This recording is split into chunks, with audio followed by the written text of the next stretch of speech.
باسم الله نبدا كلامي خصمتينا هي غرامي نتفكرك في منامي انتي والوالدين الله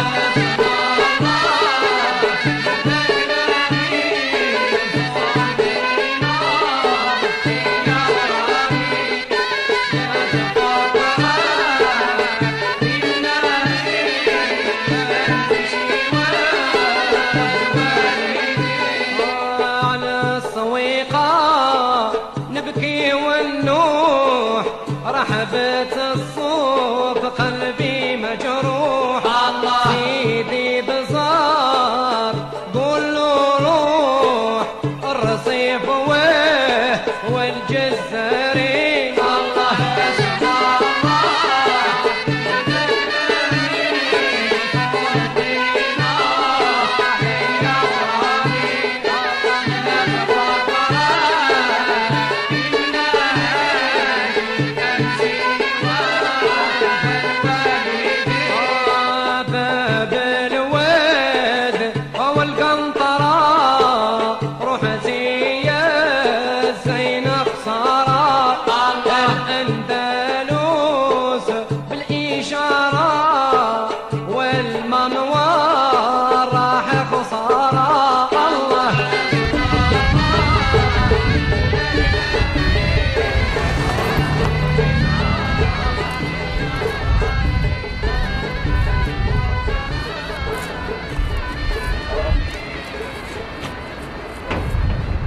من تشوك اخويا لا جيت ديجا لهنا امير بيان سور توجور يكون عندي اوكازيون باش نجي لهنا نجي اون فامي نجي هنا صراحه نلقى راحتي بزاف بلوس مع زيد الواحد يبعد شويه على لا بريسيون تاع الفوتبول شويه هنا الانسان يلقى راحته بيان سيرتو اون فامي بعد مع مرتي ومع وليدي فوالا هنايا على مدينة الجسر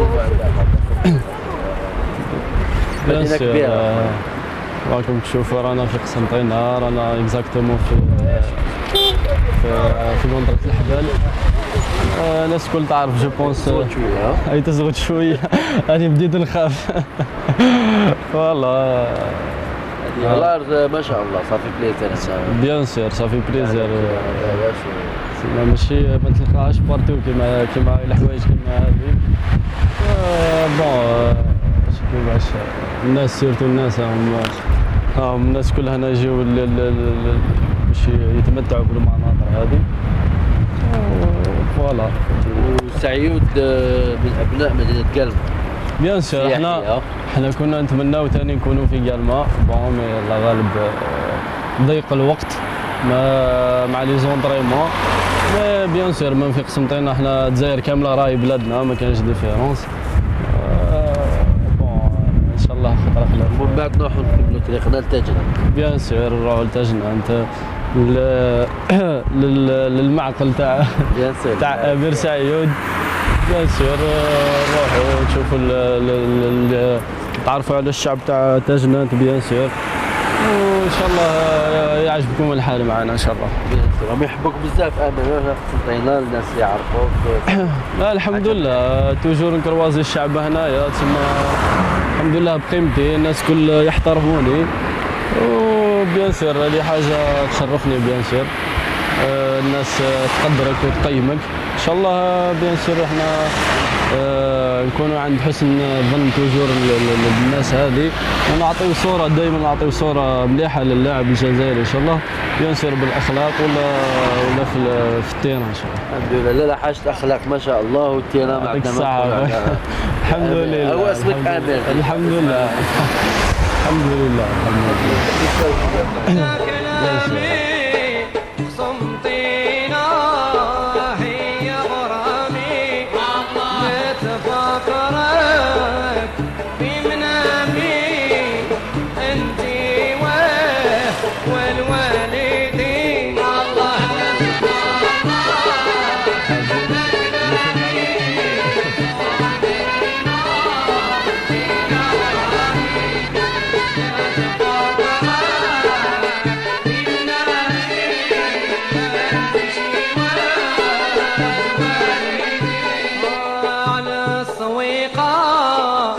نبكي ونوح رحبت. أمير سعيود لاعب غني عن كل تعريف، لاعب اليوم حصة تاعنا اللي باش تكون في الصورة هي حصة يوم مع لاعب. الحصة تاعنا نقضيو يوم مع لاعب، يوم عادي كما يقضيه أي لاعب، كما كان أمير سعيود، سيد أحمد عواج، هشام بالقروي، كل لاعبين اللي مختلف البطولة الوطنية ولا خارج الوطن. أمير سعيود الآن راهو في نادي دفاع تجنان، يعني بعد ما غاب على البطولة الوطنية راهو لا. سعيود أولا كيفاش حتى وليت البطولة الجزائرية؟ السلام عليكم ومرحبا بكم عندنا ونشكركم على هذه الاستضافة. العودة تاعي البطولة الجزائرية بدأت بالعودة لفريق الدفاع تاع يمكن الناس كل عرفت باللي فوت بيريود كنت حابس، ما كنت سون كلوب. مي الحمد لله جاني العرض هذا تاع دفاع تاع شفت باللي حاليا راه مناسب ليا باش نلعب اكبر عدد من اللقاءات. الحمد لله حتى لحد الان يعني التجربه تاعي ولو شوا تاعي راهو جو بونس باللي راهو ناجح 100%. ان شاء الله ان شاء الله ربي يوفقني معاهم، وليكيب تاعنا ان شاء الله نتمناو نديروا دي بون ريزولتا ان شاء الله. نتمناو كل التوفيق للدفاع تاجنات. راح يكون عندنا حديث مطول على تاجنات لما نتنقلوا التدريبات. الان رانا في الجسور المعلقه، مدينه العلوم والثقافه، مدينه قسنطينه. هذه المدينه المضيافه اللي رحبوا بنا كاع هنا. امير سعيود، لا نولوا للطفوله ديالك. بزاف ناس عملت لهم سعيود تكون في الاهلي المصري، ماذا بينا تحدثنا عن البدايات ديالك. يمكن التجربه تاعي في مصر وانا صغير خلات ناس بزاف تسمى يقول لك بالك هذا جوار تسمى تفورما في مصر. نو انا لعبت في انا ابن ولايه قالما، ابن الفجوج اكزاكتومون. المراحل الشبانيه تاعي تسمى كانت في فريق ترجي قالما، كانت في وفاق الفريق العريق اللي غاب بيان سور. فريق ترجي قالما يبقى اسم كبير في الكره الجزائريه. للاسف راهم توجور يلعبوا في يعني في الاقسام السفلى.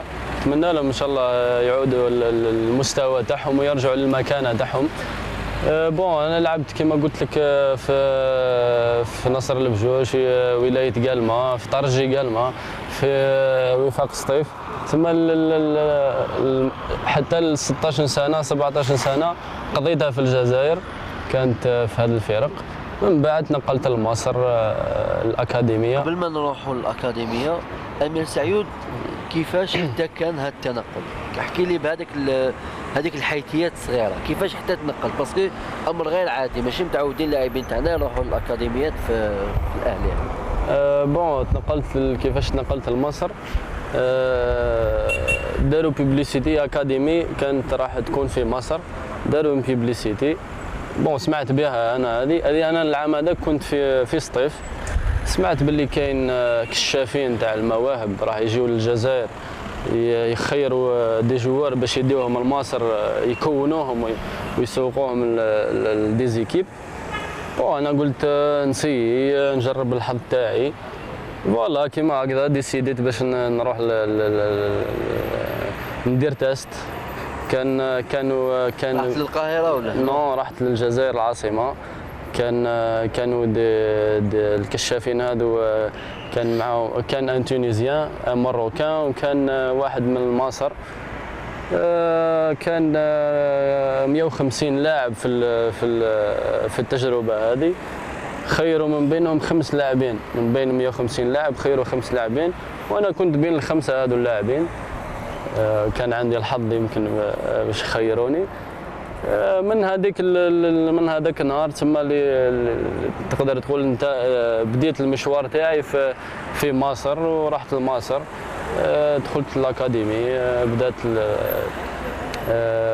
عرفت الاحتراف تاع الصح، تعلمت بوكو دو شوز. الحمد لله تما الخيار تاعي كان موفق. فوالا التكوين الاحترافي تاع الصح وكان في هذه الأكاديمية اللي كانت في مصر. وأمير بالأكاديمية حتى شفناك الفريق الاول الاهلي اللي كانت مفاجاه للجمهور الجزائري، باسكو نعرف الاهلي القلعه الحمراء العملاق اللي عنده ابو تريكه، عصام الحضري، لاعبين عمالقه اللي تعودوا على التتويج ببطولات افريقيه مع المنتخب المصري ولا الاهلي. بعد نشوفوا لاعب جزائري شاب، هذه اللي جعلت ربما لفتت الانتباه اكثر. يعني هذا اللاعب باش فرض نفسه في هذا الفريق يعني ماهوش لاعب عادي. احكي لنا على التجربه هذه. بيان سور، بون هي قبل ما نروح للاهلي المصري كانت عندي تجربه في اهلي دبي. من اول عقد احتراف تاعي كان في اهلي دبي. هما اللي شراو العقد تاعي من الاكاديميه. بعد يمكن الظروف ما كانتش مليحه، ما الاصابات شويه اصابات، فسخنا العقد مع اهلي دبي. ومن بعد لعبنا ان تورنوا في دبي، خديت احسن لاعب في الدوره. من بعد رجعت لمصر. بون الانطلاق الخيار تاع اهلي المصري ميم بور موا كان سيربريز. يعني ما كنتش ننتظر صراحه، باش نكون صريح معكم، ما كنتش ننتظر في هذا الاتصال. مي بون باش نحكي لكم كيفاش صرات. هي كان معنا في الاكاديمي مدرب يخدم او ميم طون في النادي الاهلي المصري، في الاكاديمي تاع النادي الاهلي. هو تبعني، صوروني دي ماتش، شافوهم لي ديريجون والمدربين تاع الاهلي المصري. بون اتصلوا بيا. لهذيك اللحظه انا ما كنتش مامن اني راح صراحه نسيني في الاهلي المصري. مي بون شاءت الاقدار والحمد لله. يعني لقيت روحي بين النجوم، يعني النجوم كبار. ومن ثم بدا المشوار تاعي الكروي. من ثم ثم بدا امير سعيود، والحمد لله يعني توجور نفتخر بهذا الشيء. امير، احكي لي على الاحتكاك تاعك بنجوم كبار. كيفاش كانت مثلا محمد ابو تريكه اللي محبوب كثير في الجزائر، مثلا عصام الحضري، عديد لاعبين انت تعرفهم خير مني. احكي لي كيفاش كان الاحتكاك، وكيفاش اسكو كاين اللي يساعدوك ولا ما تلقيتش الدعم. احكي لي على هذا. نو تلقيت الدعم انا من هذا اللاعبين، ابو تريكه، وائل جمعه، كل محمد بركات. يعني اول مره نتلاقى بالجوار هذو، ثم كانت عندي شويه كنت هايب شويه، الرهبه شويه، باسكو وين كنت وين وليت سما غرون ديفيرونس. اون بليس كنت صغير، كنت الاج دو 18 ans.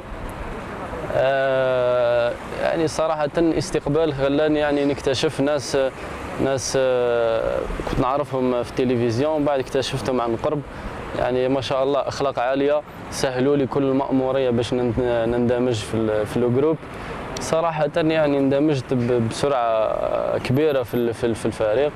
يعني لقيت الناس رحبوا بيا، الناس حبوني، باسكو كنت ديجا في اللاج تاعي هذاك نلعب في فريق كبير. يمكن هذه فوالا الناس ثاني كانت تتعاطف معايا بزاف، باسكو كنت صغير ديجا. الحمد لله يعني قلت لك الناس هذو توجور نبقى نفتخر اني لعبت معاهم، باسكو انا نعرفهم مليح، باسكو كنت قريب ليهم. ما شاء الله ناس اتصال مع شويه معهم. بيان سور توجور في اتصال مع بعض اللاعبين من الاهلي المصري توجور. يعني بقيت قرديت لو كونتاكت مع لي جوار هادو، باسكو هذه الدنيا ان شاء الله ما نعرف بالك اش نهار نزيد نولي لمصر ان شاء الله. فوالا باسكو الجوار نهار هنا نهار ليه، راني اون كونتاكت مع لي جوار، فوالا الامور راهي مليحه معاهم بيان. لا سعيود، انت لعبت في الاهلي في الفتره اللي كانت الحساسيه بين الجزائر ومصر في 2009 2010. كنت انت صغير بصح، يعني احكي لنا انت كيفاش عشت هذيك الفتره. يعني اسكو تاثرت سلبيا ولا ايجابيا؟ الفتره هذيك كانت كاينه حوايج سلبيه وحوايج ايجابيه. يعني الحوايج الايجابيه لقيت الجمهور تاع الاهلي وقف معايا صراحه. يعني الناس كل وقفت معايا، مالغري كانت شحنه كبيره من الانصار تاع الفرق الاخرين عليا انا. مي بون نقدروا نقولوا اثرت عليا في البيريود هذيك، سيرتو شفتوا واش صرا. يعني امور اخذت يعني فوالا خرجت على الرياضه، ولات امور سياسيه تقدر تقول. الفتره هذيك انا رحت للكويت، كان السي موا هذوك اللي لعبتهم في الكويت الناس هدنت شويه، الناس تكالماو شويه. رجعت لقيت الامور رجعت لنصابها، لقيت الناس معايا بيان يعاملوني بطريقه مليحه نورمال، وكملت نورمال نلعب. احكي لي سامي امير زيتو مع لاعبين المنتخب المصري اللي كانوا هناك كيما ابو تريكه كيما وائل جمعه، كيفاش كانت الحديث بيناتكم على مباراه الجزائر ومصر انذاك؟ احكي لي كيفاش كانت العلاقه وكيفاش كان الحديث. والحديث كان رياضي صراحه، يعني ما كانش حديث خارج عن الرياضه. هما اصلا هما هذو لي جوار ما حبوش يدخلوني في الحكايه تاع يحسوك باللي انت معني بهذا الامر، ما حبوش يحسوني باللي انا معني بهذا الامر، ثم خلاو الامور في نطاق الرياضه. قلت لك توجور حسيت روحي ولد ليكيب هذه، ولد الاهلي، باسكو هما اللي عطاو لي هذا الاحساس. مي بون لي جوار وقفوا معايا في لا بيريود هذه صراحه، ما نكذبش يعني الصراحه. ابري كي عادت الامور ولات الامور يعني رجعت نورمال، عاودت انايا تما حكيت مع الناس وشغل الشيء اللي صرا هذا ما كانش لازم يصرا، شغل الناس فهمت باللي هذه الامور ما عندهاش علاقه بامير سعيود، يعني امير سعيود ما عنده حتى ذنب في الحكايه هذه. كاين بعض الاعلاميين وبعض الناس اللي حبوا يستغلوا هذا الشيء اللي صرا يدخلوني فيه.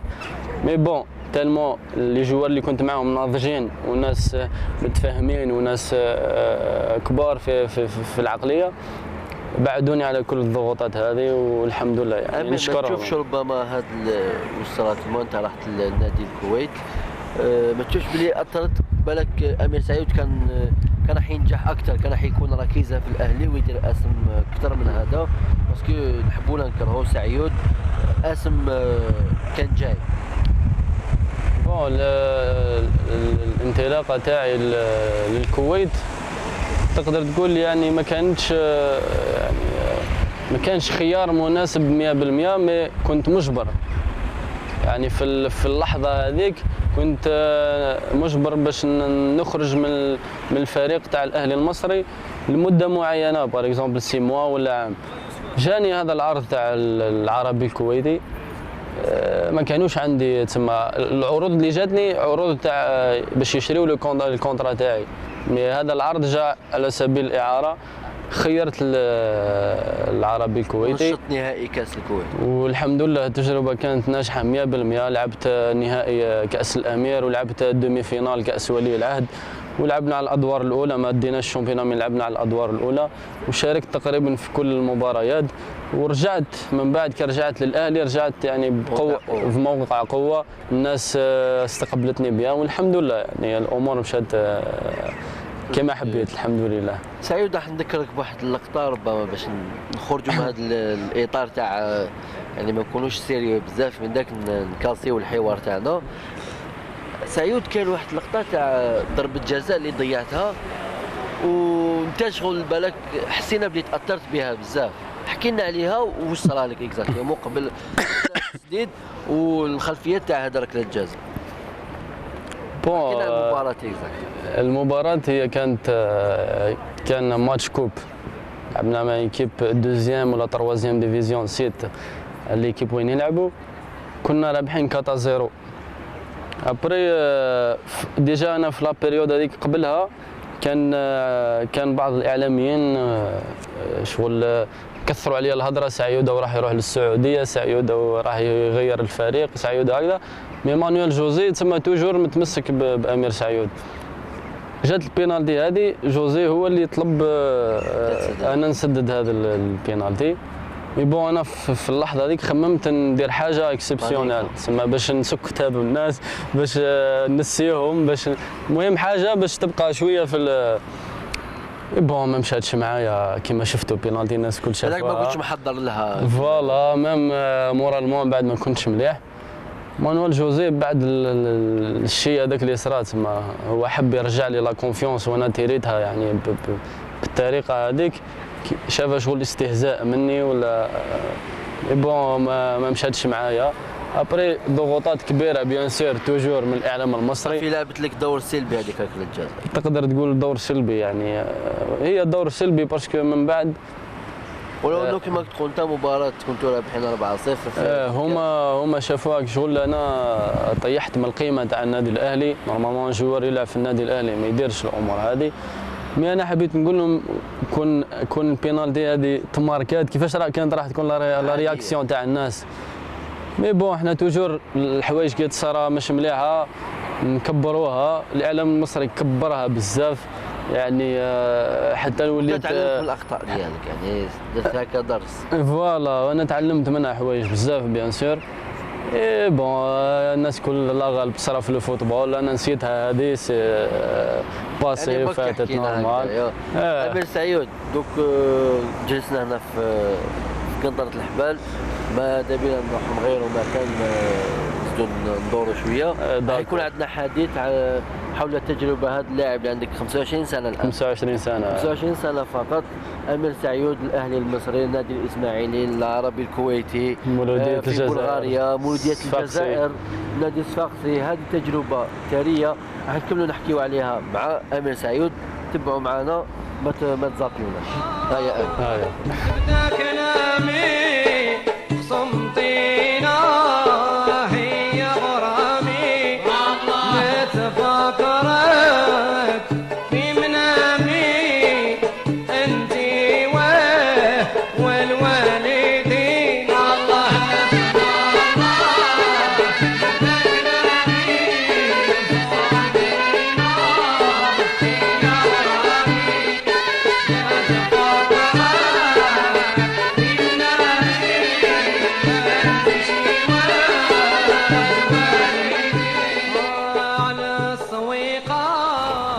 امير سعيود توجور هنا رانا في الجسور المعلقه.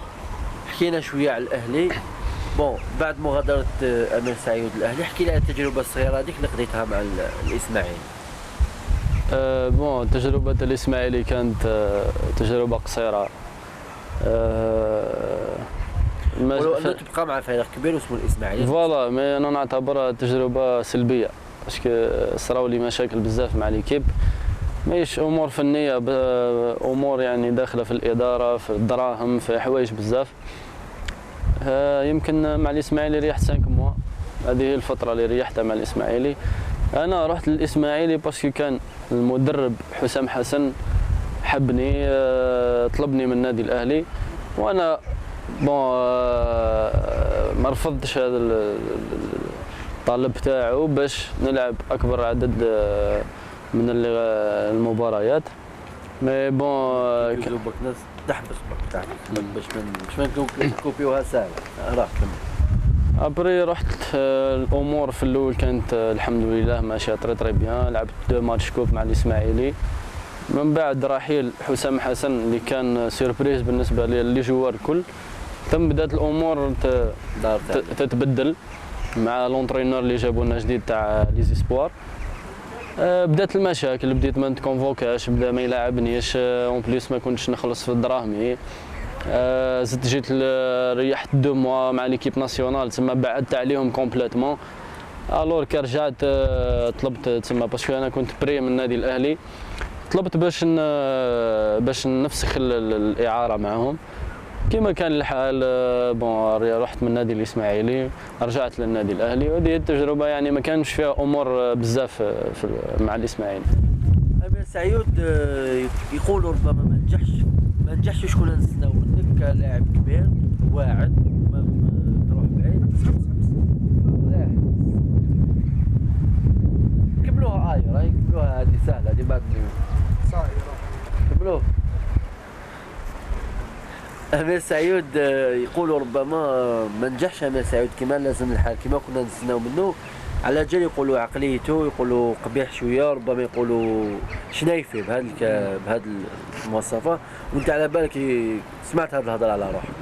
احكي لنا على نو يمكن الناس اللي يعرفوا امير سعيود اللي قراب ليا على بالهم يعرفوا عقليتي بيان. مي توجور لو فوتبالور الناس تحكم عليه من المظهر من البعيد. الور دوك الناس اي واحد قريب ليا يعرفني طري بيان، سواء من لي جوار سواء من لا فامي سواء من صحابي. بالك ما تضحكش في التيران انت. بالك سي فري في التيران ما نضحكش تضحكش بزاف، كاع. توجور وجهي ماركي ما مزير تضحكش. فوالا. مي لا هذه ما كانش منها، الحمد لله انا وين نروح خلي السمعه تاعي نظيفه، ما عندي حتى مشكل مع لي جوار مع لي سيبورتر. ميم لي زيكيب دوك اللي لعبت فيهم الكل تروح تسقسيهم عليا الحمد لله يحكيو عليا غير الخير. مي نو هي كل واحد عنده طبيعته، كل واحد عنده الطريقه تاعو، مي جامي انا نتكبر على الناس ولا نشنف على الناس، مي جوست هي كل واحد والطبع تاعو سيتو، يعني ما عنديش هذا ما كان. هيا نكملوا الحوار تاعنا في مكان اخر مع موسى الكاميرا مان تاعنا. نطلعوا الفوق.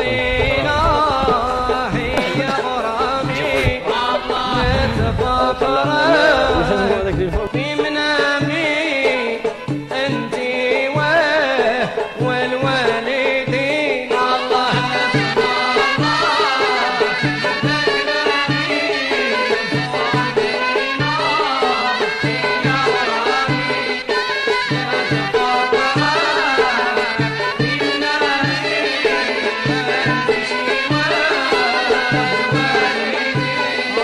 على الصويقة نبكي ونوح، رحبة الصوف قلبي مجروح، سيدي بزار قول له روح، الرصيف والجزارين الله امير سعيد هنا مشينا الى قمه في مدينه قسنطينه واللي هي مونيم. هنايا وكاله جامي جيت نتا نو سي لا بريمير فوا، انا الاخر تاعي قنطرة الحبال، القنطرة الاخر تاعي. مي موسى اليوم رانا اكتشفنا مع حاجة مليحة بزاف بيان سور. والخريطه راهي كاع هنا. والخريطة بيان سور. المهم يكسروها لنا كاع حبينا نعرفوا وين رانا، مي الله غالب هاك تشوف. معليش. امير نكملوا الحديث تاعنا باش ما نطولوش مدينه تجنان. امير سعيد كان عندك ربما تجربه في اوروبا ما كانتش، ربما نقولوا ما كانتش ناجحه لانه ما صنعش صدى. سعيد احكي لنا تجربه في اوروبا والانديه اللي لعبت فيها. بون هي في اوروبا ماشي ما كانتش ناجحه، هي ما طولتش يعني. وانا ربحت معهم لاكوب، ربحت معهم السوبر كوب في بلغاريا. في بلغاريا فوالا، ولعبنا الاوروبا ليغ، لعبت ماتش لعبنا بون خرجنا من الدور الاول. شاركت في الماتش. مي بون هي يمكن كي ما طولتش تما في لابيغاري اللي هي من بعد رحت لتونس، ما كانتش المشوار ما كانش طويل ثم، يعني ما طولتش. سي بور سا الناس ما كانش عندهم فكره كبيره على التجربه تاعي في بلغاريا. مي بور موا ربحت معهم لاكوب وشاركت في اللاكوب، ربحت معهم السوبر كوب، لعبت دي ماتش في الشامبيونا، كنا نلعبوا على المراكز الخمسه الاولين. بور موا سي اكسبيريونس كبيره. ما طولتش باسكو الظروف ما كانتش مليحه ماديا باش نكون صريح معكم. الور احنا كي سنينا العقد مع ليكيب،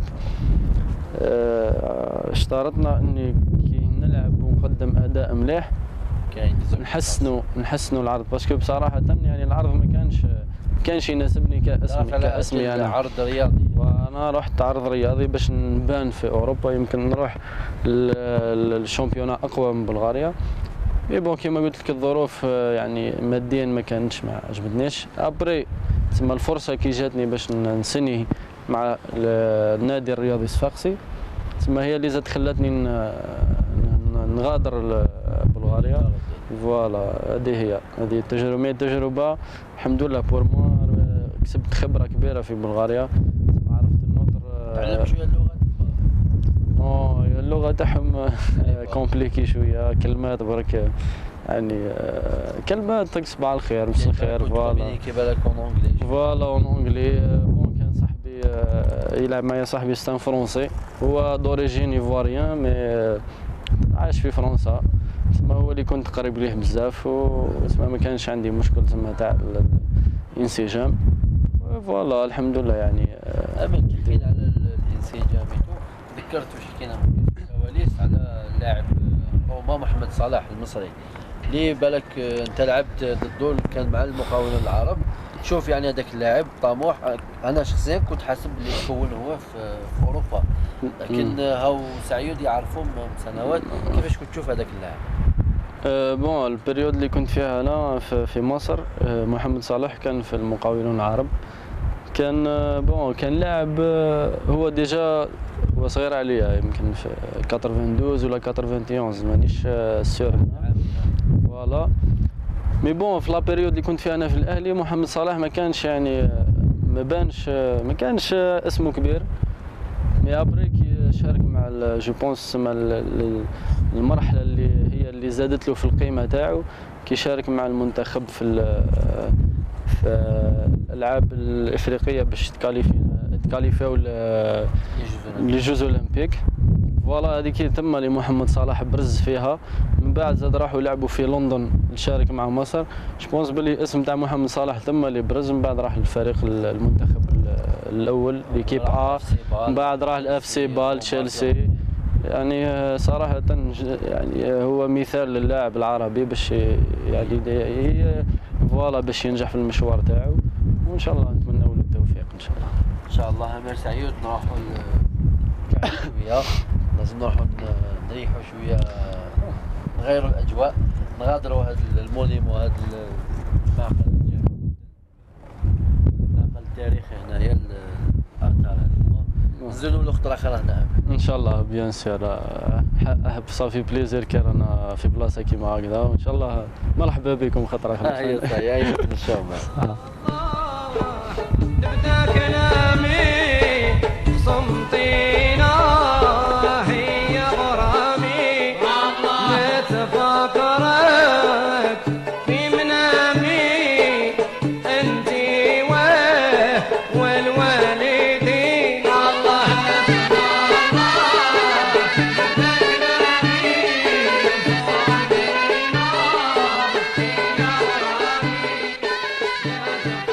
امير سعيود، رانا في مطعم الشام هذايا اللي انت موالف تجيه شاك فوا مع اصحابك هكذا وفامي ولا مع لي جوار. بون كيما راكم تشوفوا رانا في زعيم الشام، الموقع تاعو راهو في مدينه الخروب. والله احنا لي جوار كي نحبوا نخرجوا نتعشاو برا ولا نقصروا نجيو هنايا نحسوا روحنا لازم من الناس هنايا جماعه تاع الريستورون يحبونا يستقبلونا بيان، نلقاو راحتنا هنا سيتو. والله مرحبا بكم. الله يسلمك. امير سعيود، نكملوا الحديث تاعنا الشيق معاك اللي لاعب في عمره 25 سنه، لكن في الكارير تاعو نحسوا باللي عنده واحد 35 سنه تالمو. الله يبارك التجربه. الله يبارك فيك. الله يبارك فيك. سعيود، قبل ما ندخلوا للجزائر والتجربه تاع المولوديه، خليني نحكي معاك على التجربه في نادي الصفاقسي التونسي اللي كانت ما تحت اشراف ايضا فيليب تروسي. فوالا التجربه تاعي في صفاقسي ما كانتش طويله، يمكن ريحت مده تاع 8 ولا 9 شهور. والله انا رحت حبيت نسني في صفاقس باش كنت نستنى باش نرجع يرجع الاسم تاع امير سعيود كما كان بعد التجربه تاعي في الاهلي المصري. بون شاركت في بعض اللقاءات مي ما كانتش المشاركه تاعي متواصله. كان خيارات تاع مدربين، كانوا خيارات تاع اداره. يعني صراحه تقدر تقول باللي ما خديتش الفرصه تاعي كامله في النادي الصفاقسي. بون الحاجه الايجابيه اللي كانت تما كانوا الناس الحمد لله يحبوني، الجمهور كان توجور يطالب امير سعيود. بون في الاخر مع فيليب تروسي امور كامله تبدلت. فوالا تسمى التجربه تقدر تقول ما كانش طويله بزاف، مي الحمد لله بور موا خبره اكتسبتها في المشوار تاعي. الان نولوا التجربه تاع اللي كانت في الجزائر الوحيده قبل الدفاع تاجناك، هي اللعب في صفوف مولوديه الجزائر. هذا التحدي اللي كان كبير مع امير سعيود، اللي انت حبيت بالك تدخل الباب الواسع البطوله الجزائريه، لكن ما مشاتش معك الامور. احكي لنا واش صرا. بون كل الناس كلها على بالها بالحكايه تاع مولوديه الجزائر، مي انا حبيت نوضح كاين امور يمكن الناس ما يعرفوهاش. انا جيت للمولوديه باسكو كانوا الشعب حبني، باسكو الناس قيموني، الاداره، الناس كل. جيت من باب الواسع. مي بون يمكن هي الاصابه اللي تعرضت لها هي اللي خلطت الحسابات كامله. كنت يعني مريت بظروف صعيبه. توجور قلت لك اي تجربه انا ليا سواء نجحت فيها ولا فشلت فيها تبقى لي اكسبيريونس بور موا، تسمى خبره اكتسبتها في المشوار الكروي تاعي. تمنيت يعني ننجح في المولوديه وتمنيت نكمل المشوار تاعي. ميم جو سي باللي المولوديه راح تعاوني بزاف باش نكون في المنتخب الوطني ولا ننتقل لفريق كبير. اي بون الظروف ما مشاتش وهذه هي. امين سعيد، وربما كاين اللي يقولوا في هذيك الفتره انت ربما صار بغض النظر عن الاصابه ما عرفتش يعني تنجح في مشوارك مع المولوديه.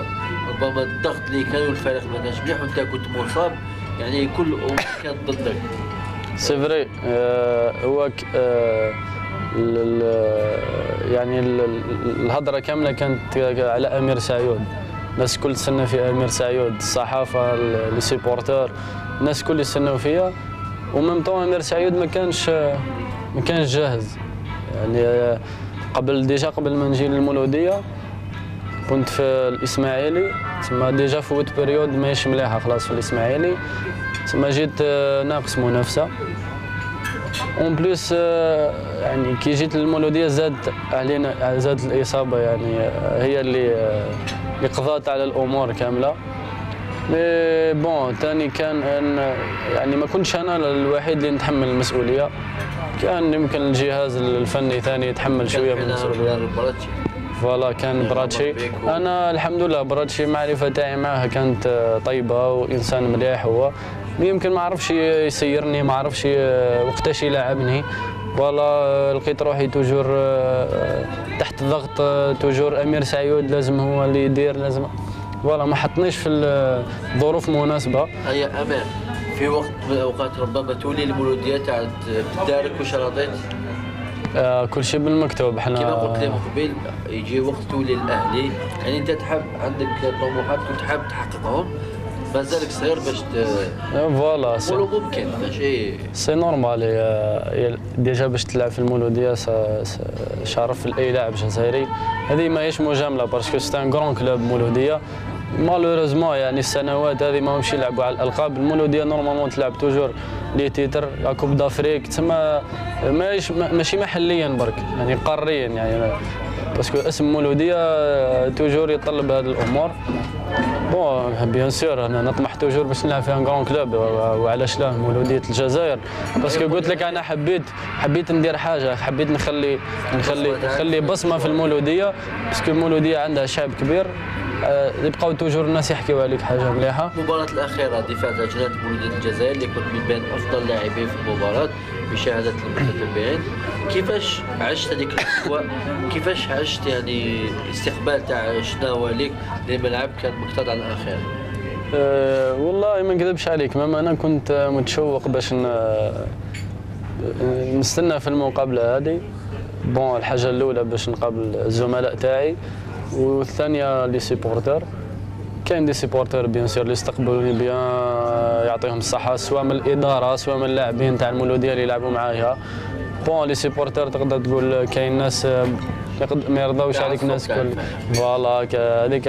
انا كلاعب نتقبل هذه الامور، مي الناس اللي استقبلتني بيان نقول لهم يعطيكم الصحه، وان شاء الله نتمنى لهم التوفيق ان شاء الله في المشوار تاعهم. امل كاين نقطه لازم نوقعوا عليها، بعد فوز دفاع تاع جنان في بولوغين الملعب كله كان يتصفق عليكم. بيان سور باسكو الناس شافوا باللي خدمنا خدمه كبيره باش تربح المولوديه في بولوغين، وون بليس كنا احنا يعني تقدر تقول كان سيربريز، باسكو كان واحد ما كان يستنى فيها. يعني تسمى اكبر المتفائلين نتاع تاجنان كان يستنى ماتش نيل. تسمى كي ربحنا المولوديه في الحاله هذه اون بليس كانوا ربحوا الحراش كانوا ملاح. ديجا شغل راهي خدمه كبيره خدمناها لي جوار.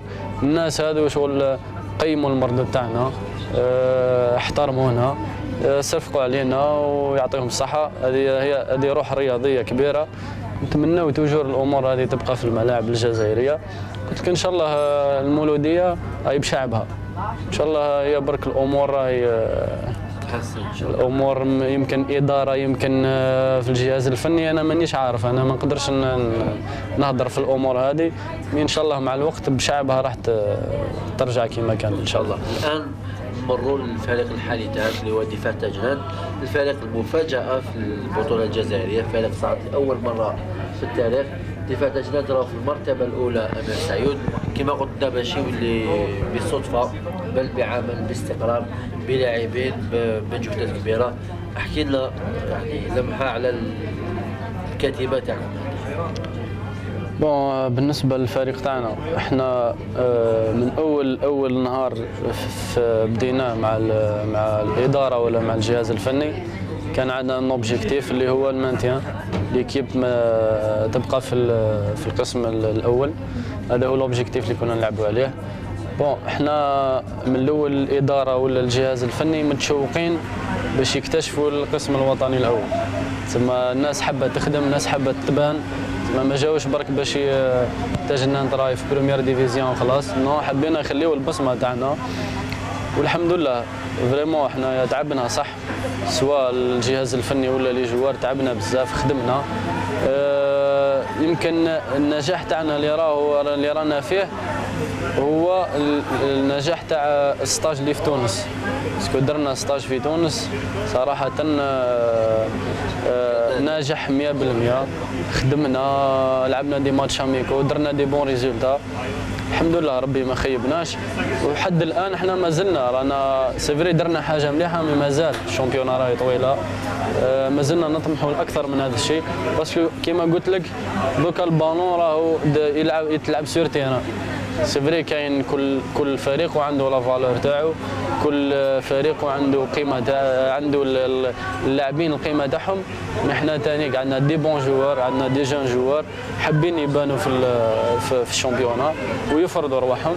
احنا ان شاء الله نكملوا كما هكذا وربي يوفقنا ان شاء الله. نتمنى كل التوفيق ديما تاجنا، ان شاء الله توصلوا بهذا ان شاء الله. امير سعيود ان شاء الله نشوفكم في الادوار الاولى، لانه هذا الفريق حتى الرئيس الحي طاهر قرعيش وايضا مدرب لامين بوغراري الموسم الفرد كانوا يتواضعوا يهربوا الضغط، يقولوا احنا ما نلعبوش الصعود، اكون لعبتوا الصعود عند الجداره والاستحقاق، الان راح تلعبوا الادوار الاولى.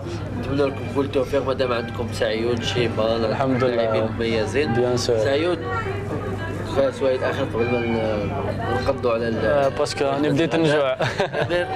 اسكو هذا العام بعد لعب المباريات راح نشوفوا المستوى الحقيقي تاع امير سعيود؟ بيان سور، انا الخيار تاعي تاع تاجنانت كيما قلت لك باش نلعب. انا ما نخيرش ايكيب، ديجا انا راني مونك دو كومبيتيسيون، زين نخير ايكيب وين نريح في البون دو توش. تسمى درك خيار تاجنانت باش نلعب. لحد الان الحمد لله بفضل المدرب والجهاز الفني كامل راني في اون فورم. بون ما نقولكش تما راني في الطوب تاعي، مي بارابور واش فوت لا سيتياسيون اللي كنت فيها، تما راني لحد الان راني مليح، والبدايه تبشر بالخير ان شاء الله. من لا فان سيزون تكون التقييم تاعي يكون 10 على 10 ان شاء الله. للاعب امير سعيود يعني العام الخاص يعرفوا امير سعيود من وقت مستوى تاعو من مقابله يتحسن، من كل منضبط، يعني لاعب متخلق كل، وهذا اللاعب كيعود متخلق وعنده امكانيات، عنده لاباط هذيك، عنده ستانتي كرون تكنيسيان، يعني تبقى له غير الخدمه، راهو قاعد يخدم ويتعب. بالنسبه لي امير سعيود لحد الان يعني راهو لمسنا فيه اراده كبيره، خاصه انني لما جا في اول مره تكلمنا معه على انفراد، يعني لمسنا باللي حاب يرجع للمستوى تاعو، لذلك يعني رانا الهدف تاعنا يرجع سعيود الى المستوى المعهود تاعو، وراهو يقدم في مقابلات في المستوى، وراهو يتحسن من المقابله الاخرى، وان شاء الله مع الوقت انا نظن راح يصبح قطعه اساسيه في الفريق. امير جاتو دابور سي ان فيس دو فامي ولد فاميليا وخدام، و جو بونس بلي لا ديجا في سي بيرو في شامبيون كسوا ناسيونال ولا ميم انترناسيونال، باسكو شفنا لعب في لي ديفيرونت كاتيجوري مع ليكيب ناسيونال، في ليكيب اولمبيك، ولعب في الاهلي. وهنايا حنايا ماذا بينا يكون اشاك فوا توب دو سا فورم كيما لي ماتش الاولين هادو مالي جازو كان بيان ان شاء الله يكمل هكذايا باسكو سي بينيفيك ديجا بور لوي بور ليكيب تاع تجنات ومن الفوق الفوتبول ناسيونال ان شاء الله باش يسقم ان شاء الله بوركوا با تكون عنده اون غروند كارير ان شاء الله. امير سعيود امير سعيود سي ان جوار اللي الله يبارك عنده امكانيات كبيره راه في تاجنات بدا يبروني بالعقل ان شاء الله راه جاي باش يعاود يرونسي لا كارير تاعو و سي ان بون جوار وان شاء الله مازال طالع في المنتخب الوطني. سي نورمال بيان سور توجور. انت اللي كنت اساسي في المنتخب الاولمبي. ايه فوالا واحد الوقت كنت في المنتخب الاولمبي كنت مع بونجاح فوالا لي جوار ايضا بالليل كان عندنا ايكيب الله يبارك مليحه بزاف مي بون ما يمكن ما نجحناش ما رحناش الالعاب الاولمبيه مي بون توجور هادو لي جوار راهم فرضوا رواحهم في لي كلوب تاعهم راهم دي كرون جوار دوكا تما نتمنى لهم التوفيق ان شاء الله ولما لا ان شاء الله نهار كاش نهار نتلاقاو ثاني ان شاء الله لي جوار هادو كلهم نتلاقاو في المنتخب الوطني ان شاء الله. ان شاء الله. امير سعيود مازال يطمح يلعب في الخارج؟ بيان سور توجور نطمح باسكو ما رانيش في اللاج اللي وين نحوس وين نلعب ونخلص وسي بون. 25 سنه ما عنديش بزاف ملي كملت 25 عام. جو بونس هذا هو الوقت اللي يبرز فيه الجوار واللي لازم يبان فيه. انا جو بونس باللي على حد الان راني في الطريق الصحيح ان شاء الله برك نتمنى التوفيق من عند ربي وهذا ما كان ان شاء الله. امير سعيود مروا الاسئله خفيفه جاوبنا بكل سرعه تلقائيه. امير سعيود الحاله العائليه الناس بزاف على بالها. الحاله العائليه متزوج عندي طفل اسمه انس صاحب 9 اشهر 9 اشهر بون ان شاء الله ربي يحفظه لي ربي يحفظه ان شاء الله. هذه الحاله الزوجيه الحاله تاعي. امير سعيود لو نقول لك افضل مدرب خدمت معه؟ مانويل جوزي مدرب الاهلي البرتغالي. مانويل جوزي مدرب البرتغالي نادي الاهلي المصري. فوالا اكزاكتومون مانويل جوزي. تقدر تقول هو اللي تسمى كسبت حوايج بزاف معاه في الفوتبال وتعلمت منه حوايج بزاف وهو اللي عطاني الفرصه في الاهلي المصري هو اللي. افضل لاعب امير سعيود لعب معه؟ افضل لاعب لعبت معه باحترام كل لاعب. باحترام كل اللاعبين وابو تريكه صراحه. محمد ابو تريكه صراحه يعني ماشي سورتي انا برك نحكي تسمى هو قدوه يعني اللاعب. لا انا بالنسبه لي كان قدوه. نو لعبت مع دي كرون جوار مع احمد حسن لعبت مع محمد بركات مع يعني لاعبين كبار يعني بصح امير واش كانت نصيحه ابو تريكه لسعيود دائما النصيحه اللي كان يعطيها؟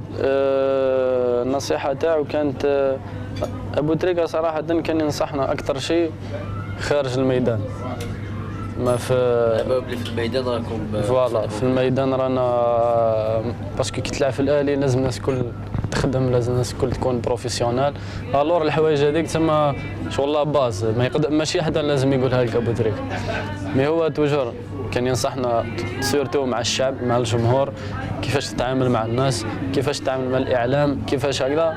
انا كسبت من عنده حوايج بزاف صراحه وكنت قريب ليه بزاف كنت كان يعرضنا في رمضان تما كنا قراب ليه بزاف ونتعلموا منه حوايج فريمون يعني الناس يقولوا لك بالك هذا ويزيد فيها نو هذا الواقع صح يعني كي تعرف ابو تريكه انسان ما شاء الله ان شاء الله ربي يحفظه نحييه بالمناسبه ان شاء الله. امير سعيود نقول لك الفريق المفضل ديالك باش نحكوا على الجزائر في العالم برشلونه انا محبي ميسي. انا محبي ميسي ماشي باسكو ميسي تحبه بالسيف افضل لاعب في العالم تسمى هو جوار يجبرك باش تحبه يعني ماشي. وفي التاريخ شكون هو افضل لاعب بور موا ميسي باسكو انا حضرت لميسي انا ما بون نسمع مارادونا نسمع بيلي مي ما حضرت لهمش سي فري هما دي ستار تما لا نقاش فيها مي انا اللاعب اللي تما حضرت له وتمتعت معاه وشفته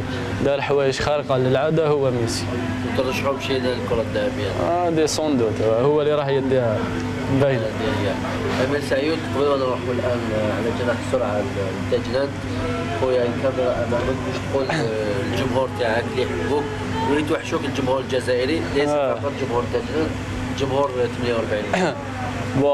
نحيي بالمناسبة جمهور دفاع تاجنهند أولا، والجمهور اللي يحب أمير سعيود كلاعب كرة قدم ولا كشخص. أنا توجور نحب نكون عند حسن ظنهم، توجور نحب نكون سيفري فوت بيريود وين ماشي خيبتهم، يعني الظروف ما كانتش مليحه معايا. نقول لهم امير سعيود وعاود رجع ان شاء الله عن طريق دفاع تاجنهند، ان شاء الله الشيء اللي راهم ينتظروه مني ان شاء الله نديروا ان شاء الله نقاوم ان شاء الله. بناء قالما واش تقول لهم؟ بيان سور بناء قالما البلاد تاعي، نحييهم بالمناسبه، نحيي صحابي تاع قالما، نحيي والديا بيان سور لا فامي، نحيي ثاني انصار ترجي قالما، ان شاء الله يوقفوا مع الفريق هذا باش يرجع ان شاء الله للواجهه ان شاء الله. عجبتك الماكله شويه؟ بيان سور ماكله بنينه بزاف، ما عندنا مشاوي، نقدر نقول هذه ماكله تاع اصحاب الشارع. تفكرت في منامي انت والوالدين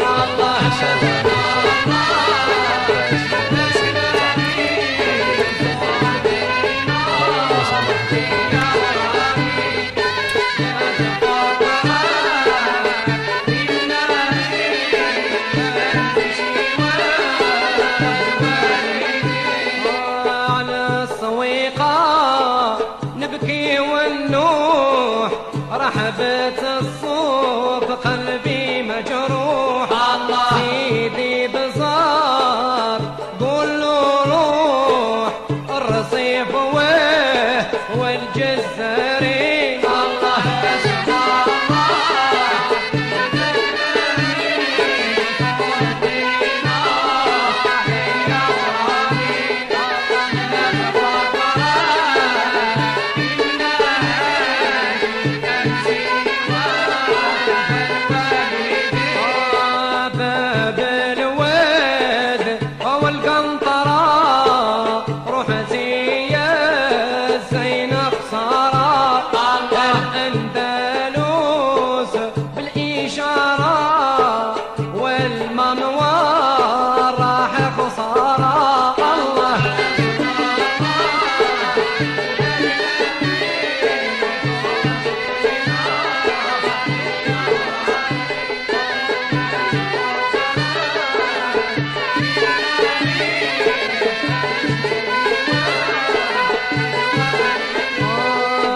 رحبت الصوف يا اخواني